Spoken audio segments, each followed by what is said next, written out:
Vamos lá, meus irmãos, vamos lá. Começando aqui nossa 8ª aula de Psicologia Pastoral. Já oramos, como de costume. Mais uma vez, boa noite, graça e paz. Boa noite, graça e a paz a todos. Amém. Graça e paz. Boa noite a todos. Graças a paz, boa noite a todos. Estamos indo para as últimas aulas desse tema tão relevante e estou muito feliz, por estar abordando esse assunto. E hoje nós estaremos trabalhando sobre o livro-texto, capítulo 5. Também estaremos trabalhando sobre a Introdução à Psicologia Geral, do Myers, falando um pouco ainda sobre distúrbios psicológicos, e depois estarei trabalhando um pouquinho sobre algumas terapias. E também tomei nota de bastantes assuntos aqui sobre esse tema tão importante, tão prático. Eu quero lembrar a todos os meus irmãos que as nossas aulas são gravadas para que vocês possam estar utilizando depois e, ao mesmo tempo, também essas aulas possam ser úteis a muitos irmãos espalhados onde quer que essa aula chegue. E aqueles irmãos que desejarem fazer o nosso curso em IAD, entrem em contato conosco, porque eu terei um imenso prazer de estar replicando essas aulas e, juntamente com o nosso seminário, estarmos fazendo uma supervisão e ali passando todos os critérios de como você pode fazer este módulo, e não só este módulo, mas o nosso curso de teologia. Então vamos lá, meus irmãos, vamos lá. Eu quero ler agora com vocês, como é costume também, um salmo que é o salmo de número 73. Salmo 73, um salmo muito conhecido, que é o salmo de Asaf. Aquele salmo em que Asaf abre o seu coração e ele fala sobre a inveja que ele teve dos arrogantes e dos soberbos.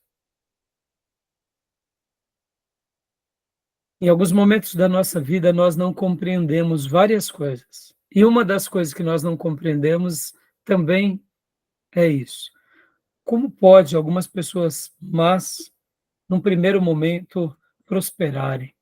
Como podem algumas pessoas soberbas, arrogantes, ou quem sabe, déspotas e tiranos, prevalecerem? São várias incógnitas da nossa vida. E antes da leitura desse salmo, deixa eu até fazer uma citação de uma frase que eu aprendi. Certa ocasião eu vi a seguinte frase, eu quero acreditar que você já ouviu também, que o sofrimento nos muda. Não é verdade? Sofrimento nos muda. Outrora, talvez você ouviu essa frase como eu, que o sofrimento nos aperfeiçoa. Mas hoje eu gostaria até de, antes de ler esse salmo, dizer assim, que esse adágio popular, que essa frase popular, que o sofrimento nos aperfeiçoa, é verdade, sim, desde que nós estejamos tendo saúde. Saúde emocional, saúde intelectual, saúde física, saúde nas demais áreas da nossa vida. Porque no momento em que sofremos e nós estamos com a nossa consciência abalada, o nosso equilíbrio afetado, com a nossa sanidade alterada, logo, sem saúde, seja ela física, intelectual ou principalmente emocional, essa frase ela pode não ser verdade, porque o sofrimento nos muda, o sofrimento nos aperfeiçoa quando a gente reage positivamente diante de todos esses embates. Mas se em algum momento nós não estamos bem, ou quem sabe aflitos, o sofrimento pode, ao invés de nos aperfeiçoar e nos mudar para o bem, nos mudar para o mal. Não é verdade, irmãos? Pode ver que tem pessoas que passam por um sofrimento, ao invés de eles se tornarem seres humanos melhores, eles se emburrecem para a vida. Ao invés de eles se tornarem mais humanos, eles se tornam mais monstros. É uma questão de escolha, sim. Pode ser que o sofrimento venha sobre pessoas comuns e eles escolham o caminho errado. Mas, na grande maioria das vezes, o sofrimento ele é pedagógico. Como disse Agostinho de Hipona, que Deus teve apenas um filho sem pecado, mas nenhum filho sem sofrimento. E é verdade. Pode ver que o próprio Jesus, que é o Filho de Deus, é o próprio Deus que vira homem, sofre. Nessa existência, todos sofreremos. E todos somos pecadores, excetuando Jesus. Então, se eu estou com saúde emocional, saúde física, intelectual, se eu estou com sobriedade, sanidade, o sofrimento ele pode vir sobre nós e a gente pode ali tirar, né, as arestas e falar, aprendi. Mas dependendo do estado em que estamos, talvez a gente introjete coisas ruins. Então, percebam como é importante o cuidado consigo, o cuidado com a mente, o cuidado com o corpo, o cuidado conosco mesmo, porque inevitavelmente sofreremos, inevitavelmente passaremos dificuldades, tá bom? Concordam comigo que o sofrimento ele pode nos aperfeiçoar, sim, mas se eu não estiver bem, pode ser que eu escolha um caminho errado. Concordam ou não? Eu com ressalva, porque o sofrimento ele não segue uma lógica. Tipo assim, esse sofrimento que você vai receber, eu vou aceitar como estivesse esperando aquilo e fosse uma coisa que eu já sabia de antemão e eu vou estar preparado para aquilo. Não, ele às vezes pega a gente de surpresa e a vida é assim, a vida não é uma coisa estanque, ela acontece com a gente e aí esse sofrimento a gente vai passar por ele e depois de terminado que a gente vai fazer a reflexão do que ele produziu. Então, é uma questão muito louca para entender, né? Você disse bem, Júnior, é uma questão louca, por isso não é estanque, não tem uma lógica. Mas você percebe, Júnior, que se tratando de servos de Deus, seminaristas, de evangélicos, de filhos de Deus que está na caminhada, e pessoas que creem nas Escrituras de uma forma plena, onde a gente sabe que Deus está no controle, é mais fácil para nós passarmos, e depois que passamos, a gente enxerga, né?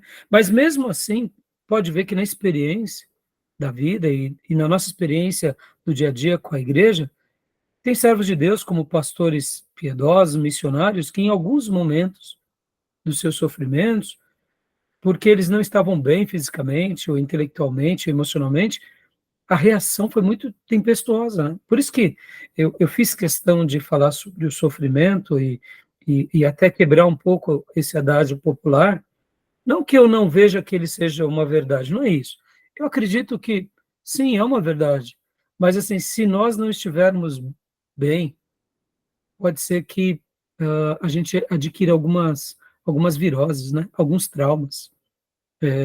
E por isso que a gente está aqui numa aula de psicologia pastoral, para tentar compreender um pouco a dor do outro e também não ter aqui uma postura de julgamento e ao mesmo tempo, como você falou, não fechar, né?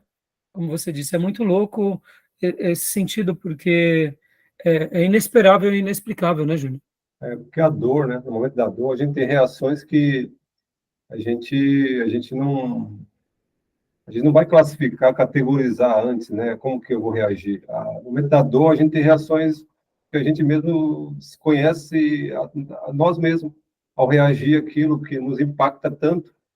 A gente fica mal-humorado, a gente tem reações animalescas, né? Sim, isso aí. Pastor Johnny, Tomé, Maísa, paz, Maísa.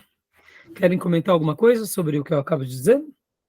Sim, graças paz, meninos, boa noite. Amém. Eu entendi, de certa forma, o que o pastor falou, né? Porque a palavra fala em provérbios, né? Se a nossa força for limitada no dia...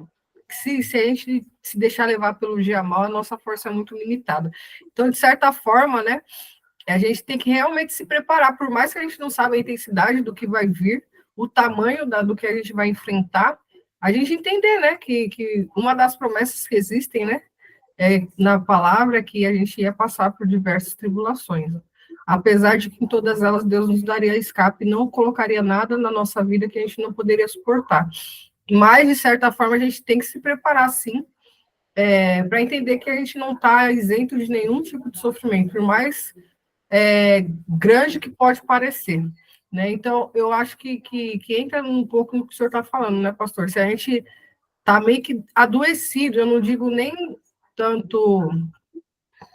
Se a gente não tem o foco no lugar certo, olhar para a vida da forma com que Deus deseja que a gente tenha, com toda certeza pode vir qualquer tipo de coisa, grande ou pequena, a gente vai se deixar levar. É óbvio, coisas que a gente ainda não viveu, pode ser um pouco mais difícil, mas quando a gente tem na mente que a gente pode passar pelas coisas, porque Deus vai estar do nosso lado, e que a gente tem suporte, tanto espiritual quanto psicológico e físico, né, conforme as instruções que ele nos deu, para a gente passar por todas elas, a gente vai conseguir lidar com o tempo, né, de uma certa maneira ou não, a gente vai conseguir lidar, né, mas se a gente entender que, tal coisa pode me derrubar, é porque a gente não confia no Deus que a gente não tem, né, eu penso dessa forma, não que é óbvio, né, tem coisas que eu nunca passei na minha vida, por exemplo, eu não sei o que vai ser de mim se um dia acontecer de eu perder minha filha, eu não posso nem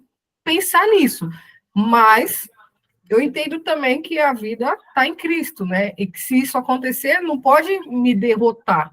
É claro, estou falando isso agora porque ela está aqui viva do meu lado, entendeu? Se passar por isso, pode vir um momento de devaneio na minha cabeça, mas Claro. se eu realmente lembrar das promessas de Deus, né? Ela vai me atingir, mas não vai me abater. É isso que eu penso. Isso aí. E uma coisa, irmãos, hoje guardem essa expressão, né? Tanto na psicologia quanto na psicanálise, em qualquer método de tratamento, há uma coisa que os psicólogos e terapeutas não abrem mão, que é o poder da palavra. Palavra sendo instruída, falada, afirmada naquela mente adoecida. E agora, aplicando essa verdade para nós, nós somos o povo da palavra de Deus. Por isso, irmãos, que nós, quando realmente somos treinados na doutrina, há uma diferença muito grande entre nós e outros crentes rasos. Não porque somos melhores, mas um crente que mergulha na palavra, mesmo que o dia mal chegue, porque Paulo vai falar sobre o dia mal, o Deus soberano, o Deus grandioso, o eterno, que governa sobre tudo e todos, naquele momento de dor, ele também estenderá sua promessa a nós, mesmo que a nossa consciência e as nossas emoções e mentes sejam fragilizadas, quando cremos nele, a palavra que vem de Deus é o nosso consolo, é o nosso sustentáculo. E aqui nós somos muito, mas muito privilegiados sobre qualquer um no planeta, porque temos como padrão da nossa vida esperar pelo Criador que nos deixou uma promessa chamada Escritura Sagrada. E então, por isso que a nossa fé acaba não sendo acaba sendo praticamente inabalável, e por isso que mesmo que a gente fique abalado por causa da dor e do terror e da dificuldade, no fundo, essa palavra vai gerar esperança em nós e o processo de cura e de restauração sempre é maior, né? É claro, a gente precisa crer em tudo isso e ter essa expectativa positiva, né? Mas é isso aí. Quer falar alguma coisa, pastor Johnny e Tomé, para a gente ir para a leitura do Salmo e para o material? Sim, eu acho que o contraste aí, na verdade, está entre os que são e os que não são. Eu falo os que são e os que não são, os que são da fé e os que não são. Agora é óbvio, né? Eu também não quero aqui fazer apontamentos para aqueles que estão hoje em Cristo Jesus, mas por conta de alguma fatalidade se sente às vezes abatido. Mas acho que há um diferencial, sim. Então, assim, quem é, e eu vou usar o termo religioso aqui, né? E nem todos são religiosos. E não estou usando o tom pejorativo da palavra, mas o não religioso, me parece que ele tende a se abater muito mais. E aí não tem como não pensar nos salmos, né? Porque o salmista, eventualmente, nesses momentos difíceis de sua vida, a gente sempre percebe a tônica das falas dele, fazendo esses apontamentos a Deus, que o sustenta, que o mantém, que o coloca de pé, ainda que o dia mal se achegue. Eu acredito que a distinção está aí. Os que são realmente de Cristo Jesus, aqueles que confiam e depositam sua esperança nele, não serão abalados, usando até a fala da Maísa. E os que não são vão se apegar ao quê, afinal de contas, já que a sua esperança está em si mesmo. Amém. É isso aí, pastor. Muito bem. Tomé, quer falar alguma coisa, Tomé? Eu tava. Não, a gente tá falando de sofrimento pessoal aqui, mas hoje mais cedo eu tava pensando algo parecido com isso, mas sobre o sofrimento do próximo. E eu tava até pensando até onde, né, dentro de tudo isso que falou, que é uma linha bem tênue, né? Até onde a nossa fé em Deus, que Deus está no controle de tudo, ou é a nossa indiferença carnal?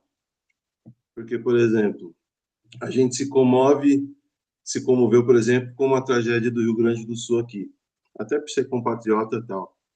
Mas pouco se vê falar, por exemplo, lá em Meca, naquela peregrinação, já são mais de 1.300 pessoas que morreram.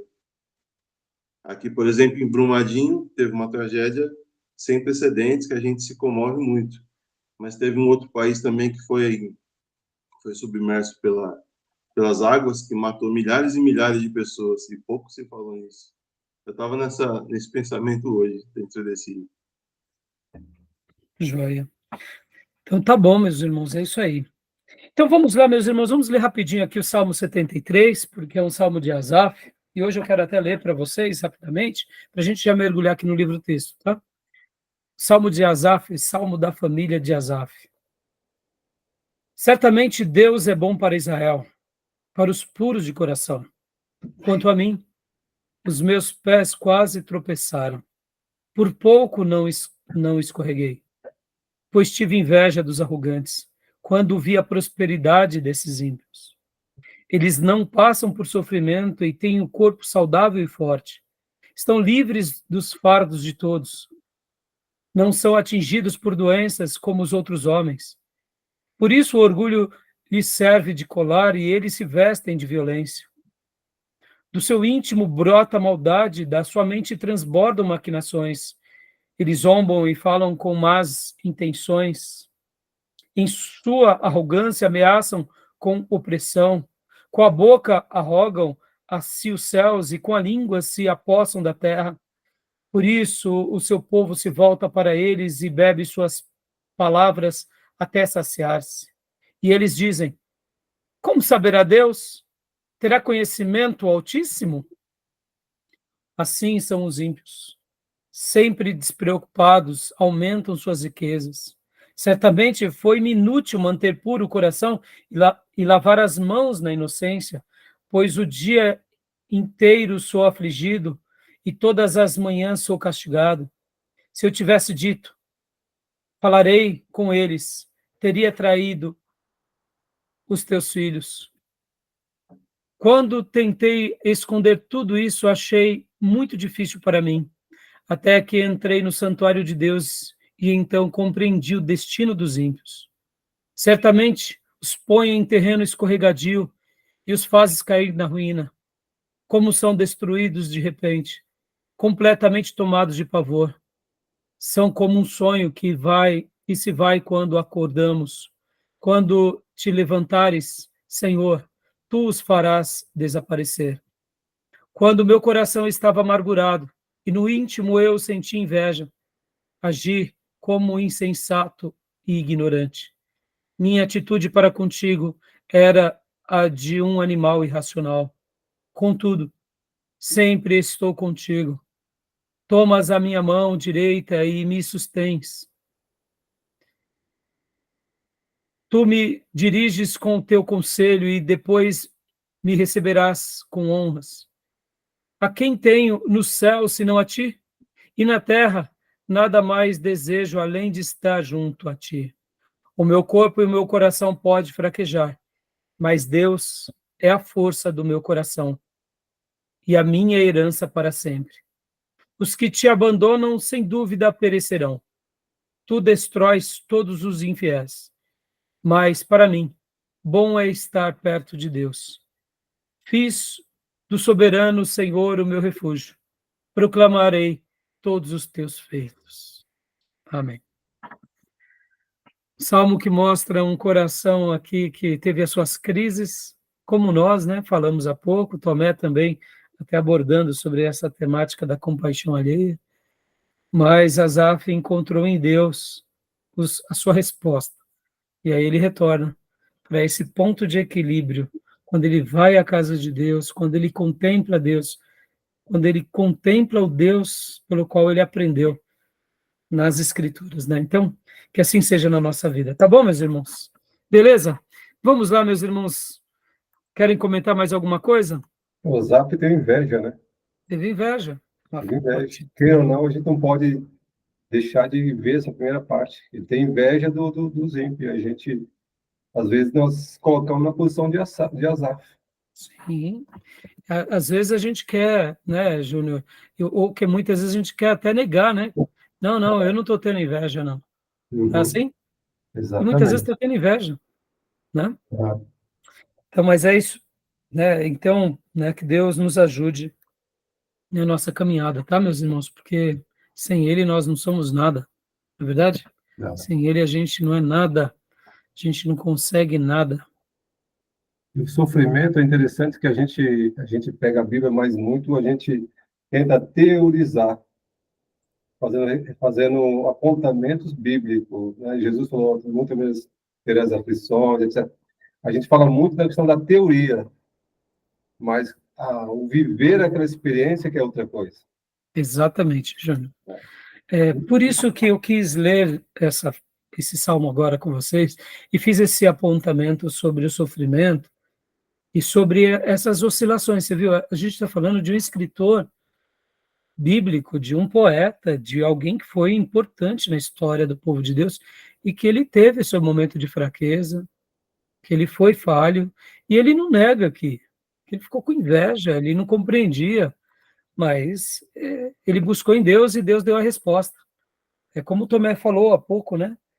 Até onde entra a nossa compaixão com o outro, e tem hora que a gente, né, até tem um pouco mais de compaixão, porque, afinal de contas, são os nossos compatriotas, mas e a nossa sensibilidade, e a nossa humanidade, né? Então, que Deus nos ajude na caminhada de se autoconhecer e de ajudar os demais, tá bom? Como eu disse, meus irmãos, a gente vai estar trabalhando aqui bastante no capítulo 5 hoje, e como eu também falei bastante com os irmãos sobre várias coisas aqui que a gente já vem trabalhando, né, durante esses dias, tá? Graças e paz, Gil. Boa noite, meu irmão.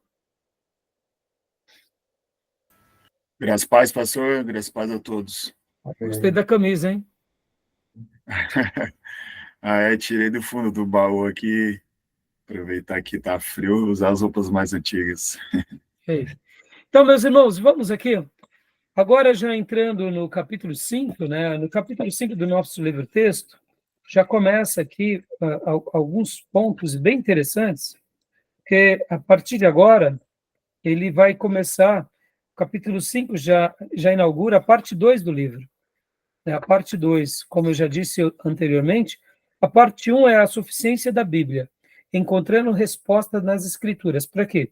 Para essa área psicológica, para essa área humana, para essa área onde a gente usa a revelação especial e a revelação natural para poder ajudar as pessoas. A parte 2 é compreendendo as pessoas, imagens sem brilho e relacionamentos desfeitos. E a parte 3 é o processo do amadurecimento, imagem restaurada e relacionamentos curados. Bom, como vocês veem, eu tenho ido paulatinamente nesse material. Com certeza, nós não iremos concluir esse livro, porque muitas vezes uma página que a gente começa a discutir aqui, abre-se várias janelas para outros assuntos. E é isso que eu quero, né?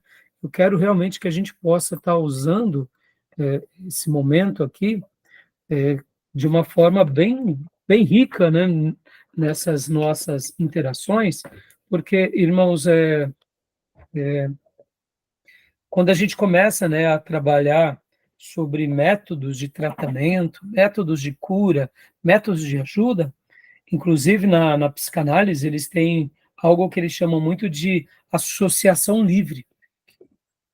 Deixam as pessoas falarem, deixa acontecer. Então, como são aulas temáticas, mas ao mesmo tempo são aulas que nós vamos abrindo os leques, e eu quero que a gente tenha um pouco dessa associação livre.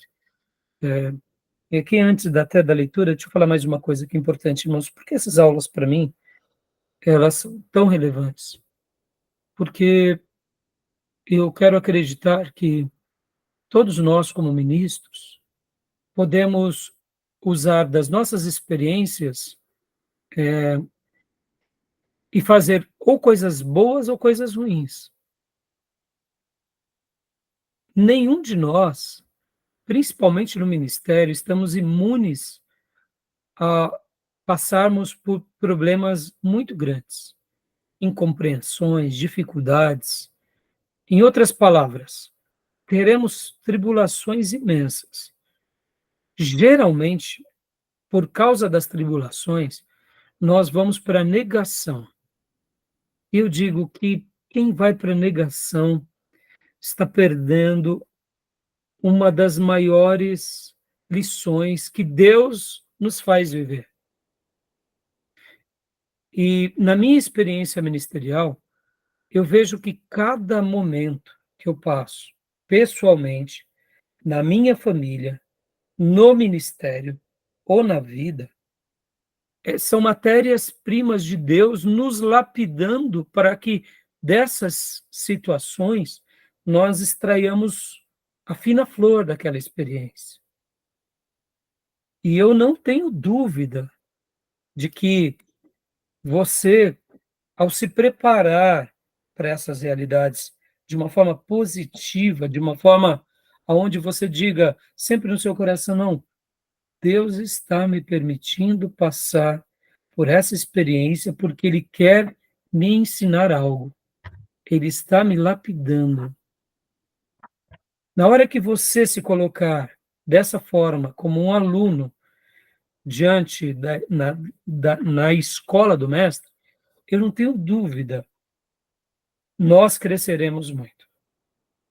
Então, essas aulas, para mim, elas acabam tendo, talvez, essa associação livre, porque eu começo a resgatar uma história desde quando eu era novo convertido, e aí vem experiências da minha vida pessoal, da minha superação, experiências da irmandade, experiências de rompendo obstáculos pessoais, vícios, dependências, experiências na dinâmica da vida e principalmente naquilo que a gente chama de quebra de alianças. Irmãos, quanto custa uma quebra de aliança? Uma decepção. Sejamos honestos. Uma cicatriz que nos atinge, um golpe que nos atinge, que agora a gente tem uma cicatriz, geralmente a gente quer esconder, mas é nisso que eu queria que você lembrasse, que essa cicatriz que hoje você tem, que Deus te permitiu passar, é uma cicatriz do ateliê sagrado. Ou seja, Deus te permitiu passar porque Ele tem um propósito, não para nos destruir, mas para nos construir. Está entendendo? Pode ver, geralmente a gente quer ir para a negação, a gente quer ir para a fuga, a gente quer ir para a infantilidade, a gente vai para o ataque, a gente vai para reações mais básicas e humanas mesmo. Mas quando nós entendemos que a nossa vida está diante de Deus e que Deus não permite nada pelo qual a gente não possa passar, porque Ele prometeu que Ele daria força, Ele daria livramento, tudo muda. A dor vai ser dor, o grito vai ser grito, o choro vai ser choro, mas vai ter uma lição ali. E é isso que eu amo nessa matéria. Eu me lembro de uma das minhas maiores experiências que eu tive nos meus 10 primeiros anos de ministério. Eu lembro como hoje eu estava indo trabalhar e eu tinha passado por uma decepção tão grande, já não era a minha primeira decepção, mas era a minha segunda decepção. Eu estava tão revoltado com a situação, com algumas pessoas, e no fundo, eu estava até revoltado um pouco com Deus. Porque Deus me deixou passar por tudo aquilo. Porque Deus me permitiu passar por aquele dissabor. Ora, se eu não estou em pecado, se eu não estou fazendo nada de errado, estou me sacrificando, como Deus faz isso comigo? Nós não declaramos isso. Mas no fundo, a gente fica relutando, pensando, vou dizer essas palavras para Deus? Tem hora que você pensa assim, não, isso eu não posso pensar. Mas lá no fundo, o que mais nós gostaríamos era de falar algumas poucas e boas para Deus. E eu lembro que, como hoje, eu estava indo trabalhar, peguei o metrô, durante um longo período da minha vida, eu fui trabalhar de carro, depois eu voltei a trabalhar de condução, e eu sempre gostei de trabalhar de condução, irmão, porque esse período da condução, para mim, era um período em que eu lia, era um período em que eu via mensagens, era um período que eu estudava, então, era o meu momento de introspecção. Logo depois de sair de casa, ter feito meu período de oração e de devocional, eu ia para as minhas conduções e ali pegava o meu material, ia estudando, ia lendo e ouvindo. Nesse dia diferente, eu não estava lendo nem ouvindo, mas eu estava orando em espírito, ou seja, brigando com os meus botões. E no fundo, essa decepção tinha me causado tantos males. Eu estava numa revolta tão grande e lá no metrô, eu me lembro como hoje, eu dizia assim para Deus, mas por que, Deus? Por que, Deus? Por que eu passei isso? Por que eu estou passando isso? Por que isso aconteceu? Já não é a primeira vez, já é a segunda. E essa segunda vez foi horrível. Por que, Deus? E ali foi como se Deus, na minha consciência, me dissesse algo do tipo, porque eu estou te ensinando, meu filho. E ali eu nos meus botões, enquanto eu conversava comigo mesmo, eu dizia, ensinando o quê? O que o senhor está me ensinando? E é como se eu pudesse ter ouvido e dizer, eu estou te ensinando a amar na adversidade. Eu falei, amar? Eu vou. Aí eu comecei a relutar com Deus.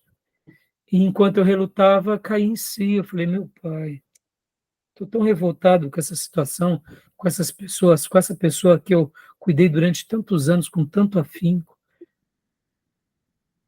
E agora, no meu ódio, eu não estou amando. E ali, é como se eu conversasse com Deus e dissesse, amar, Senhor. E é como se Deus me dissesse, sim, amar. Porque amar quando tudo é muito favorável é fácil. Amar agora se torna difícil. Enquanto eu conversava comigo ali, não sabe quando você tem aquele choque de realidade e de encontro consigo mesmo, e você sai ali do espaço, do tempo, e você esquece de tudo que está ao teu redor, né? E foi muito interessante que eu sou muito expressivo, né? Então eu fico pensando, né? O que as pessoas devem ter pensado ao me ver, né? Eu sou uma pessoa expressiva. Se eu estou triste, eu expresso. Se eu estou feliz, eu expresso. Eu sou expressivo. Se eu estou pensando e pensando alto, minha esposa fala assim para mim, e aí, o que você está pensando? Tá, com quem você está brigando agora? Aí eu sou assim, eu sou expressivo. Então, eu fico imaginando as pessoas no trem naquele dia. E eu estava indo trabalhar, era por volta das 9 e pouco, 10 da manhã.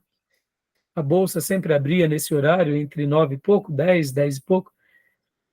E eu lembro, irmãos, que quando eu tive esse encontro de realidade comigo, com a minha alma, com Deus falando comigo, Ele me desconstruindo ali, eu comecei a chorar, quase que copiosamente, no metrô. E eu tentei esconder as lágrimas, tentei enxugar, falei, meu... E eu falava assim, Senhor, obrigado, porque agora eu aprendi, porque eu estou passando pelo que eu estou passando. Ou seja, irmãos, a nossa experiência é o ateliê sagrado, onde o nosso espírito, a nossa alma, o nosso corpo, nossa consciência, a nossa história vai sendo moldada. Se formos ensináveis, aprenderemos. Se não formos ensináveis e praticarmos qualquer tipo de fuga, não aprenderemos. Eu sei que a gente vai ter um pouco mais de dificuldade em algumas lições e mais facilidade em outras, mas na caminhada da vida, na caminhada do ministério, jamais se esqueça que Deus está nos ensinando em meio a tudo, nas alegrias, nas bonanças, mas principalmente nas tempestades e nas dificuldades. E quando a gente passar por ambas e a gente extrair as lições, vocês verão que tudo isso são pérolas da nossa vida. E ali eu aprendi, eu diria, as duras penas, o que é amar na diversidade. E ali eu comecei a orar por aquelas pessoas, e principalmente por aquela pessoa, e dizer, Senhor, me ajuda a amar de novo. Me ajuda a amar. Que Deus nos ajude. Tá bom, meus irmãos? Eu não tenho dúvida que você já passou por muitas experiências, e eu não tenho dúvida que você vai passar também, mas jamais se esqueça, é o teu ateliê sagrado, o ateliê que está dentro da tua alma, do teu coração, da tua história, né? E tudo isso vai nos dando energia para quê? Para passar uma outra situação, que um dia Deus, na sua onisciência já, né, já estabeleceu lá na frente que a gente não sabe. Mas quando a gente é aprovado nos pequenos milagres, a gente vai romper os grandes milagres, né? Ou as pequenas provações, a gente vai romper as grandes provações. Tá bom? Por isso que não subestime as pequenas vitórias. Elas são importantes porque elas nos preparam para aquelas grandes vitórias. Ou seja, os pequenos embates. Não jogue debaixo do tapete, não ignore. Enfrente, lute. E se escorregou por causa de um pequenino nas coisas e caiu, tente administrá-los bem, tá bom? Vamos lá, então, para o nosso livro texto aqui, ó. Como as pessoas podem mudar de verdade? Vamos ler, né? Tomé, leia para nós, por gentileza. Leia o nosso livro texto, que eu estou replicando aqui também, parte, para que vocês possam acompanhar conosco.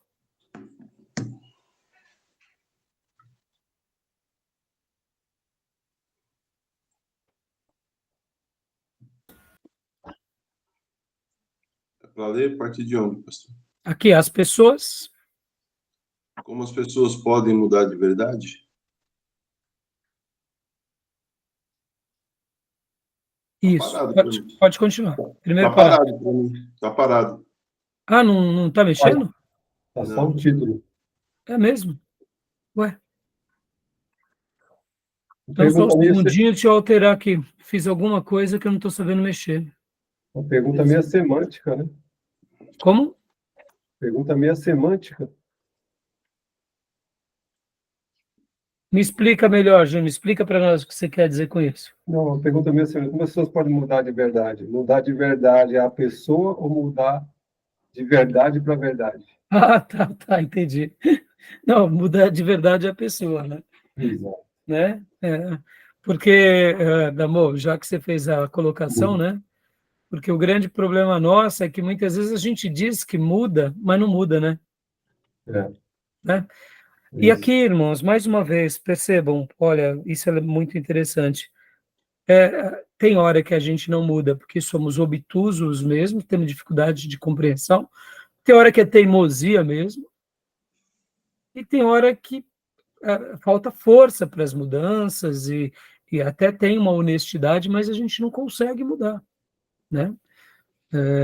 E por isso que quando formos falar ainda hoje sobre algumas terapias, vocês vão ver que uma das terapias muito usadas pelos psicólogos é a terapia do comportamento. Você primeiro muda o comportamento para depois mudar o pensamento. Parece um pouco estranho, né? Porque na perspectiva religiosa, na perspectiva cristã, a gente muda de dentro para fora, não é assim? Isso. E é Deus. Né? Mas na perspectiva científica,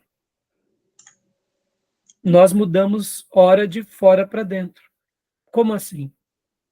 Porque tem vezes que a nossa consciência, em algumas áreas, ela é fraca. E ela não nos dá o gatilho para mudar as atitudes. Então, os terapeutas, eles vão nos colocar diante de situações que nós mudamos as atitudes, mesmo que interiormente nós estejamos relutando, e aí, de repente, por causa que mudamos as atitudes, a gente consegue dar um passo interiormente. E aí vai tendo uma transformação por meio de fora para dentro. Parece estranho, mas não é. Nesse caso, não se esqueçam que a gente está trabalhando naquelas duas verdades, da revelação espiritual, que é a palavra de Deus, mas também da outra, que são o quê? A revelação natural, que são a ciência. Ou seja, é super simples essa comparação. Vamos lá, a gente sabe que precisa fazer atividade física, sabe que precisa ter uma quantidade de passos por dia, pelo menos é o que ensina os especialistas, que se uma pessoa dá, não me recordo agora, se são 1.000, se são 10.000 passos por dia, vocês lembram? 7.000. Quantos? 7.000 passos. 7.000 passos. Uma pessoa que dá 7.000 passos por dia, logo, ela não é uma pessoa que é sedentária. Então, um vendedor, uma pessoa que trabalha na rua, normalmente ela dá os 7.000 passos, mas uma pessoa que trabalha no escritório, ela no máximo anda algumas escadas e dá alguns passos, é uma pessoa sedentária. Então, percebam que tem vezes que a gente sabe que a gente precisa romper com o sedentarismo, mas não consegue. Aí vem um problema de saúde, vem um médico, vem um terapeuta e fala, não, você vai ser obrigado agora a fazer tal coisa. Aí a gente começa a fazer de fora para dentro.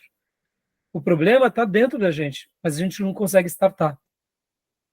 Então, no mundo humano, esse tipo de coisa funciona, e a gente tem que saber que funciona mesmo, porque depois de uma semana, 2, um mês, ou pelo menos, como dizem a maioria dos especialistas, 40 dias de uma nova prática, ou mais de um mês, algumas semanas, você muda um hábito. Ou seja, você consegue se convencer de que você é capaz daquilo. Mas por isso que algumas academias dão o primeiro mês de graça, ou o segundo mês, ou 2 meses de graça, porque elas sabem que se a pessoa ficar ali 2 meses, ela não para mais. O problema não é a primeira semana, é o primeiro mês, né? Ou seja, atitudes externas, né? Tá bom? Né? Então vamos lá. Leia para nós, Tomé. Graça e paz, Wesley. Boa noite, meu irmãozão. Paz Senhor para todos aí. Paz Senhor, pastor. Amém. Pode ler para nós, querido irmão Tomé, por favor. As pessoas têm problemas pelos padrões de um cristianismo flácido, que se preocupa mais com a aparência das pessoas do que com o seu relacionamento profundo com os outros. As coisas não estão muito ruins. Toda a congregação tem sua cota de mulheres deprimidas, maridos infiéis e jovens rebeldes, mas a maioria dos santos está vivendo muito bem. Mas quando o padrão de suspirar por Deus com um amor apaixonado e servir aos outros com o coração cheio de compaixão é aplicado, dá para ver que a maioria de nós fica aquém desse padrão. Os relacionamentos por esse padrão não são realmente tão bons assim. Não são apenas as pessoas que estão lutando com ataques de ansiedade e impulsos homossexuais que precisam de ajuda. Todos nós precisamos. Dá uma pausa aí. Boa foi essa abertura aqui do nosso querido irmão Larry Crabb, não? Na prática, quando a gente começa a fazer as nossas equações, a gente vê que o caroço de angu é maior do que a gente imagina. É claro que quando está tudo muito bem, quando as coisas estão indo muito bem, o vento é favorável, mas, na realidade, quando a gente vai equacionar, quando a gente vai ver realmente, nós notamos que todos nós temos alguma dificuldade, algum problema, e a gente precisa de ajuda. E não é somente aqueles que têm tentações, têm crises, que precisam de ajuda, né? Prossegue para nós, Tomé, por gentileza. Se quisermos saber como levar a nós mesmos e os outros para uma vida como ela foi feita para ser vivida, precisamos encarar de frente 3 perguntas vitais. Quem somos? Por que temos tantos problemas e quais são as soluções? Precisamos desenvolver um modelo para entender as pessoas, os problemas e as soluções que sejam abrangentes o suficiente para aplicar de forma específica a cada situação. A parte 2 discute quem somos e por que temos problemas. A parte 3 trata das soluções primeiro. Pessoas. Quando retiramos as diferenças, o que nos torna... Opa, desculpa. Primeiro, né, pessoas. Quando retiramos as diferenças, o que nos torna semelhantes. O que temos em comum que nos define como seres humanos? De que maneira um feiticeiro africano se assemelha a uma doce avózinha de cabelos brancos num bairro afluente dos Estados Unidos? O que os executivos bem-sucedidos e os matutos têm em comum? Por quais princípios as pessoas tomam decisões? O que nos impulsiona? De onde vêm as emoções? Será que existem, de fato, motivos e pensamentos inconscientes? Ou essas ideias nada mais são do que a invenção engenhosa e lucrativa da imaginação dos psicólogos? Precisamos saber quem somos e como funcionamos. Dá uma pausa aqui. Vocês vão se lembrar que nas nossas primeiras aulas nós trabalhamos sobre aquela ideia de que Jesus conhecia o que havia no coração dos homens. Jesus, de fato, ele sempre soube o que há no coração de cada pessoa. E logo no ministério de Jesus nós vemos isso. Nós vemos que Jesus Jesus tem essa percepção, o evangelista registra esse fato, mas uma coisa que fica aqui, né, para nós não somos Jesus, né, irmãos? Isso que eu acabo de dizer está lá no Evangelho de João, capítulo 2, no versículo de número 25, quando diz: não precisava que ninguém lhes desse testemunha a respeito do homem, pois ele bem sabia o que havia no homem. Tudo bem, esse era Jesus. Mas nós não somos assim, né, meus irmãos?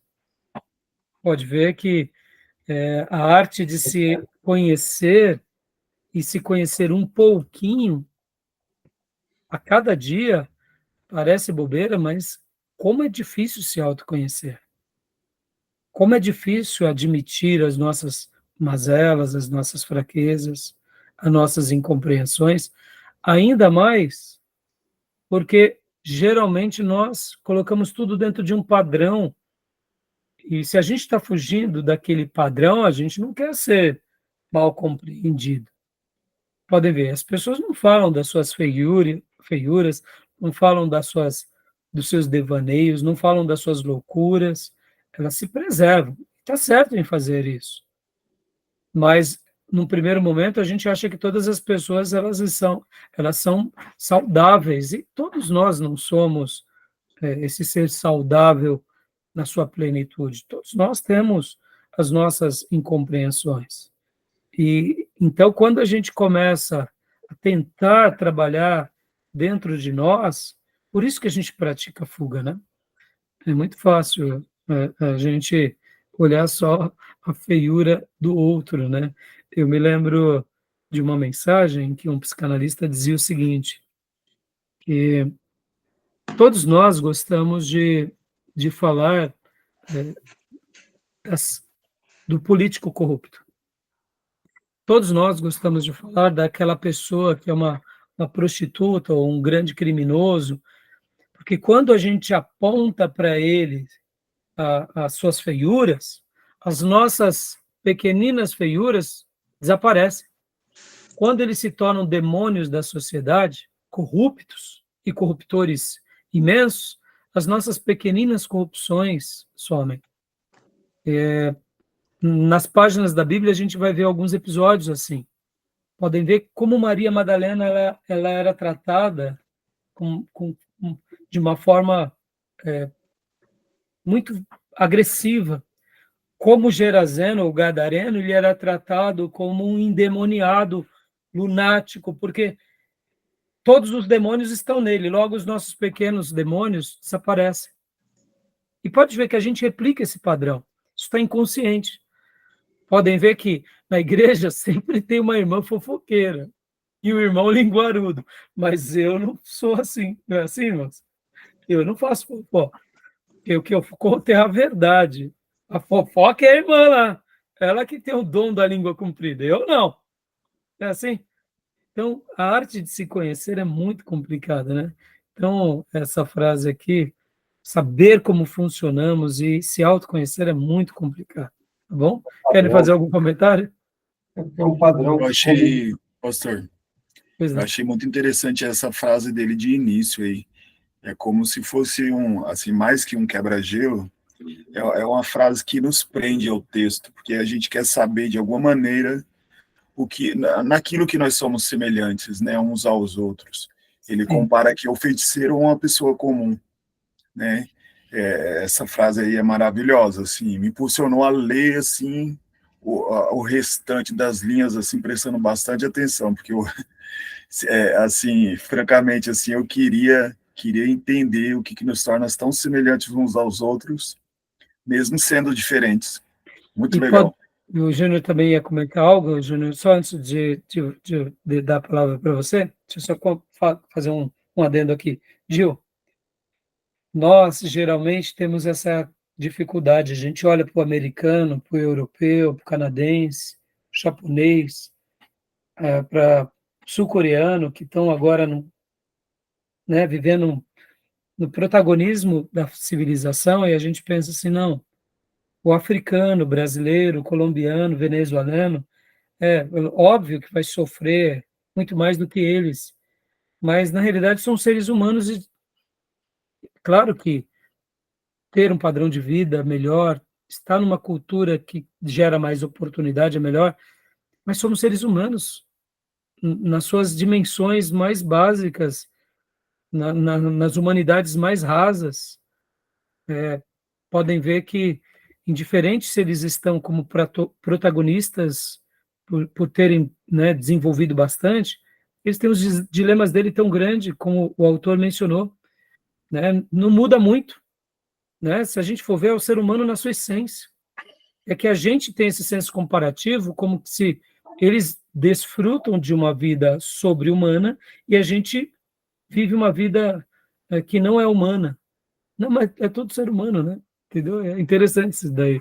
E quando a gente começa a pegar a vida pela vida e compreende um pouco melhor, a gente, ora, anivila, né, o fator da expectativa de vida, e ora também a gente abaixa, no sentido assim, claro que é melhor não ter privação do que ter, claro que é melhor ter cultura do que não ter, mas são dilemas que a gente vai ter, né? Não vai mudar muito. Pode ver que o ser humano ele vive as suas brigas em qualquer contexto. Um exemplo disso é o que acontece, por exemplo, dentro das cadeias, né? Dentro de uma cadeia tem aqueles que lideram dentro das cadeias. Nas corporações tem aqueles que lideram dentro das corporações. O ser humano ele vai se ajustando em qualquer lugar, né? Ele vai se ajustando, ele tenta, ora, colocar ali os seus critérios em qualquer lugar. É óbvio que é muito melhor disputar primazia nas corporações do que na cadeia, é óbvio, né? Mas os dilemas da nossa humanidade são muito parecidos, né? Hoje aqui, no século XXI, ou mesmo no século XV, ou no século X, ou nos dias de Jesus, ou mesmo antes de Jesus, o ser humano é esse ser humano que se iguala em qualquer contexto. Tem hora que a gente esquece disso, né? Que a gente tem uma avaliação meio que por raça, privilégios, e na realidade a gente acaba errando um pouco nisso, né? Pode falar, Júnior. Não, é a questão do padrão, né? O padrão, ele existe para aferir o homem médio, né? O homem que tem as suas emoções ordenadas, né? Agora, quando aqueles têm as suas emoções desordenadas, eles saem ao ponto, os fronteiriços, aqueles que têm problemas, doença, né? Que não são saudáveis, que é aqueles que podem atentar contra o seu próprio outro ser humano, né? Ele tem dificuldade de vida social, entendeu? Isso aí, muito boa colocação, Júnior. Beleza, meus irmãos? Mais algum comentário para a gente prosseguir? Como eu disse, hoje a gente vai estar prosseguindo um pouco mais a fundo aqui nesse capítulo, tá? Mais algum comentário, Eu alguma acho muito observação? legal a arrematada que ele dá, pastor, nos igualando, no sentido que nós todos somos a imagem e semelhança de Deus. Isso daí eu achei fantástico. Nós todos somos criados à imagem e semelhança de Deus, e no final das contas, assim, o que resta no final é que nós somos a imagem e semelhança de Deus, e isso nos iguala. Agora você percebe, né, Gil? Olha o que eu falei no início da nossa aula. O privilégio de ter essa consciência. Porque, indiferente do contexto em que vivamos, ou das posses que temos, ou do conhecimento, ou até mesmo do momento que a gente passa, quando a gente tem consciência dessa promessa e se apropria dela, isso é um divisor de águas. Mesmo que a gente projete em qualquer pessoa que ela é a imagem e semelhança de Deus, mas se ela não crê nisso e se apropria disso, ela não deixa de ter, ela acaba não tendo essa vantagem que nós temos. É uma vantagem que nós adquirimos pela fé. Não porque somos melhores, mas porque acreditamos numa promessa superior de um Deus de amor, né? Então, é isso aí. Tá bom, meus irmãos? Mais algum comentário para a gente estar indo para o nosso intervalo? Não, tranquilo. Tranquilo? Então, vamos parar aqui o primeiro bloco para a gente ir para o intervalo. Fechado? Então, eu vou dar uma pausa aqui e a gente volta em instantes, tá bom? Maravilha.